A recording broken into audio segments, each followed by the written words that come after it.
আসসালামু আলাইকুম ভিউয়ার্স, এই মুহূর্তে ব্রেকিং বিষয় নিয়ে হাজির হলাম। অবশেষে এবার আন্দিলিব রহমান পার্থর একটি সাক্ষাৎকার তুলে ধরবো, যেখানে তুলে ধরছে অন্তর্বর্তী সরকারের মেয়াদ কতদিন হবে সে বিষয়ে কি স্পষ্টতা করলেন, এবং সেই সাথে এই যে 17 জনের সমন্বয়কে ঘিরে একটি সরকার প্রধান গঠিত হলো ডক্টর ইউনূস, এবং তার বিষয়ে সেই সাথে আগামীতে কি কি ঘটবে সে বিষয়গুলো নিয়ে কি তথ্য দিয়েছেন সে বিষয়টা আমরা জানবো। তবে তার আগে আরো যে বিষয়গুলো আপনাদের মাঝে তুলে ধরবো, মির্জা ফখরুল ইসলাম আলমগীর তিনি বলেছিলেন যে অন্তর্বর্তী সরকার গঠনের 3 মাসের মধ্যে নতুন নির্বাচন দাবি করেছেন। তবে নেটিজেনরা মির্জা ফখরুল ইসলাম আলমগীরের এই দাবি অনেকে সমর্থন করেননি, কারণ একটি দেশ গঠন করতেও অনেক সময় লাগবে, বিশেষ করে 6 মাস তো মন্ত্রিপরিষদের একদম সবকিছু করতেই তো লাগবে।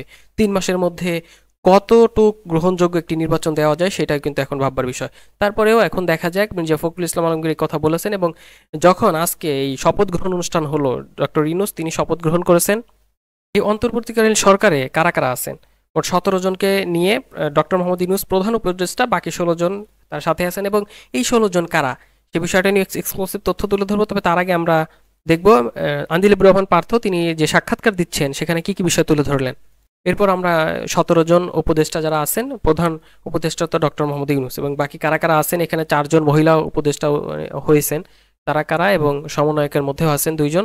সে সকল বিষয় নিয়ে পরে আসতে হবে। আন্দিলিব রহমান পার্থ এই বিষয়গুলো নিয়ে, এই সরকার যে গঠন হলো এই গঠন নিয়ে কি তথ্য দিচ্ছেন, এবং প্রাইম মিনিস্টার শেখ হাসিনা সরকারের মতো যে পুলিশ বাহিনী তারাও কি পরবর্তীতে আসবেন কিনা, এবং তাদের কি হবে সে বিষয়গুলো পুলিশ বাহিনীদের নিয়েও কয়েকটি তথ্য দিয়েছেন, এবং ডক্টর মোহাম্মদ ইউনূসকে নিয়েও কি তথ্য দিলেন, এবং বয়স নিয়েও মানে কতদিন হবে এই ডক্টর মোহাম্মদ ইউনূসের যে একটা সরকার গঠন হলো তাকে প্রধান উপদেষ্টা করে সেটা কতদিনের হবে সে বিষয়গুলো নিয়ে কি তথ্য দিচ্ছেন, চলুন আমরা এই বিস্তারিত বিষয় জেনে নিই। এখনো মানুষের একটা ক্ষোভ রয়েছে, তারা সময় দিতে হবে না, সময় দিতে হবে। সব পুলিশ খারাপ না। আচ্ছা কিছু কিছু 15 বছরে দলীয়করণ হয়েছে, সব পুলিশ খারাপ না, এটা ইম্পর্টেন্ট। তবে আমি একটা জিনিস মনে করি এখানে যে কোনো ব্যবসায়িক নেতা যদি থাকতো এখানে, যেহেতু ইকোনমির অবস্থা এত এরকম, এখানে মানে রাজনৈতিক অবস্থান এত, কারণ ইকোনমির অবস্থা এত খারাপ হতো, কোনো ব্যবসা এক্সপার্টিস যদি সর্বজন গ্রহণযোগ্য কেউ থাকতো হয়তো ভালো হতো। বাট এগেইন ইউনূস সাহেব is a big economist, I am sure ওনাদের গ্রহণযোগ্যতা ক্রেডিবিলিটির ব্যাপারে তো কোনো প্রশ্ন নাই। আমরা সবাই ওনাদেরকে চিনি, যে যার যার জায়গাতে প্রাপ্তির চরম শীর্ষে।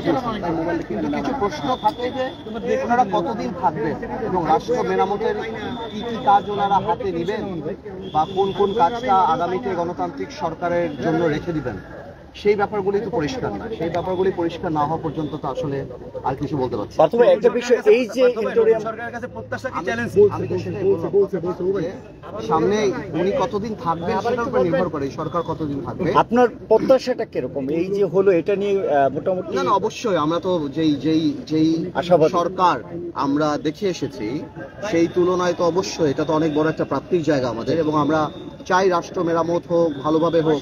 এখন এই সরকারের মেয়াদ কতখানি হবে, কতদিন থাকবেন, এবং ওনাদের কাজ করার কর্ম পরিধি বা কর্মের স্টাইলটা কেমন হবে, এগুলি তো বলতে পারি। আপনি একজন তরুণ রাজনীতিবিদ, আজকে আমরা দেখেছি যে বৈষম্য বিরোধী ছাত্র আন্দোলনের যারা 2 জন নেতা তারাও শপথ নিয়েছে। এত কম বয়সে আমরা এর আগে মন্ত্রী দেখি নাই। না, বয়সের আমি অবশ্যই ভালোভাবে মূল্যায়ন করি, বিকজ ওনাদের স্টেক আছে, ওনাদের একটা স্টেক থাকতেই পারে। বৈষম্য বিরোধী আন্দোলন করেছেন ওনারা, এই কারণেই এই সরকারের বিগত সরকারের পতন হয়েছে, স্বাভাবিকভাবে ওনাদের স্টেক একটা থাকতে পারে। আমি সমষ্টিগতভাবেই দেখতে চাই যে এখন পর্যন্ত ওনারা রাষ্ট্র মেরামতের কি কি কাজ হাতে নিতে চায়, বা আদৌ চায় কিনা, বা পরবর্তী গণতান্ত্রিক সরকারের হাতে দিতে চায়, বা কি মেয়াদ হবে, এগুলি আসলে না যাওয়া পর্যন্ত আমরা সবাই কেউ এটা ঠিক করতে পারছি না। আমরা একদমই এখনো আবাসের আসলে কোনো সুযোগ নাই। সময়টা কিরকম, কেমন হলে আপনার? আমি একটা কথা বলি, আমি পরিষ্কার একটা কথা বলি, দেখুন আমরা রাজনীতি করি, জনগণ ভোট দিতে পারে না 15 বছর, আমরা চেষ্টা করি যত তাড়াতাড়ি জনগণ ভোট দিক, সেটা করবে। আর সেক্ষেত্রে যদি রাষ্ট্র মেরামতের এমন কোনো কিছু কনসেপ্ট ওনারা নিয়ে আসেন, আমরা মনে করি যেটা সম্ভব, সেক্ষেত্রে কিছু সময় এক্সটেন্ড করলেও উই হ্যাভ নো প্রবলেম। 6 মাস হতে পারে না, আমি মাসের কথা না, নির্ভর করে রাষ্ট্র মেরামতের কোন কাজটা ওনারা হাতে নিতে চান। তো এই ব্যাপারে তো আমরা কিছুই জানি না ওনারা কি করতে চান, আদৌ শুধুমাত্র নির্বাচন করতে চান বা আরো অন্যান্য কাজ করতে চান। যখন আসবে তখন আমরা বুঝতে পারবো। তবে আমি মনে করি যদি এই ধরনের কোনো কাজ হয় তাহলে রাজনৈতিক দলদের সাথে কথা বলা উচিত, কারণ রাজনৈতিক দলগুলি বাংলাদেশের মানুষকে রিপ্রেজেন্ট করে, কথা বলা উচিত এবং সেভাবে ঠিক করা উচিত। কারণ আমি মনে করি এই সরকারকে আমাদের সবারই সহযোগিতা করা উচিত, কারণ অনেক রক্তের বিনিময়ে এই সরকার পাওয়া। তো আমি মনে করি যে আমাদের প্রাপ্তির জায়গা বলেন, আশার জায়গা বলেন, সবই অনেক বেশি। বয়স এবং অভিজ্ঞতাটা কি রাষ্ট্র পরিচালনার ঘাটতি হবে কিনা? তারা সব ইনোসেন্টলি কাজ করছে। আমি বুঝি না, আমি বলছি ছাত্ররা এখন যে কাজগুলো করছে সব ইনোসেন্টলি করছে। আগামী 50 বছরের জন্য আপনারা যদি আপনারা তো আজব কালক ইলেকশন করবেন, দায়িত্বে আসবেন, তখন কি আপনারা এই স্ট্যান্ডার্ডটা সামনে এগিয়ে যাওয়ার ব্যাপারে কাজ করবেন কিনা? কারণ বিগত দিনে পুলিশ যেভাবে ভাবমূর্তি নষ্ট করতে, ঘুষ দুর্নীতি ছিল, না না এই প্রসেস সিস্টেমের ব্যাপারে আমি আপনার প্রশ্নটা না, আমি বয়স এবং অভিজ্ঞতার ঘাটতিটা রাষ্ট্র পরিচালনার ক্ষেত্রে বাধা হবে কিনা? না না না, আমার কথাটা রাষ্ট্র তো ওই দুই ইয়াং ছেলে শুধু পরিচালনা করবে না, তাদের উপরে মুরব্বীরাও আছে। আমি so it's a very good combination. এবং ওনাদের যদি মানসিকতা থাকে মুরব্বীদের সম্মান করে ওনাদের এক্সপিরিয়েন্স থেকে শেয়ার করা, আমি sure they will do good ইনশাআল্লাহ। ছাত্রদের প্রতি আপনার কোনো বার্তা থাকলে ছাত্রদের প্রতি, ইয়াং জেনারেশনের প্রতি কোনো বার্তা থাকলে? ইয়াং জেনারেশনের প্রতি আমাদের একটা বার্তা এটা হলো যে রাজনীতিতে আমরা যেমন সবসময় মনে করতাম আমাদের একটা ভিজিবল অপোনেন্ট আছে, সেটা হলো বিরোধী দল। আওয়ামী লীগ যেমন মনে করেছে বিএনপি জামাতকে আমাদেরকে সরিয়ে দিলেই সব শেষ হয়ে যাবে, বাস্তব সেটা না। এতে অন্তর্বর্তীকালীন সরকারের মেয়াদ কতদিন হবে সে বিষয় নিয়ে কিন্তু যখন শপথ গ্রহণ হয় তার বের হওয়ার পরে কি তথ্য দিলেন এই বিএনপি নেতা, সে বিষয়টা আমরা দেখিনি। আমরা জনপ্রতিনিধিত্বশীল একটা সরকার চাইতেছি। স্যার আপনারা ব্যবসা করতে পারছেন এখন?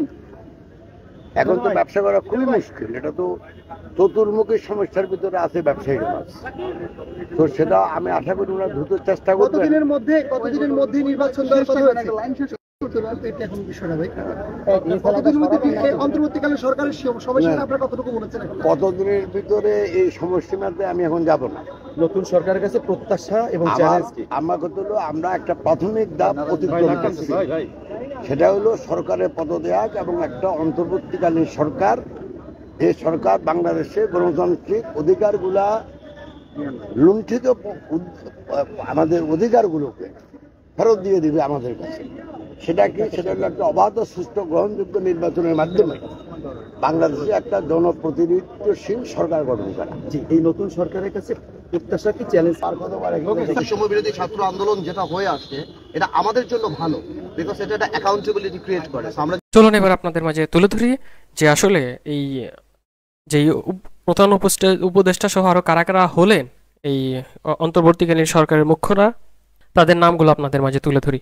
প্রথমেই অন্তর্বর্তীকালীন সরকারের প্রধান দায়িত্বে আছেন ডক্টর মোহাম্মদ ইউনূস, এবং তারপরে আছেন সালাউদ্দিন আহমেদ, তারপর আরিফ আছেন, ব্রিগেডিয়ার জেনারেল আছেন, তৌহিদ হোসেন আছেন, আসিফ নজরুল আছেন, মুর্শিদ আছেন, আদিলুর রহমান আছেন, হাসান আছেন, সুদ্রীপ চাকমা আছেন, ফরিদা আক্তার এবং রিধান রঞ্জন রায়।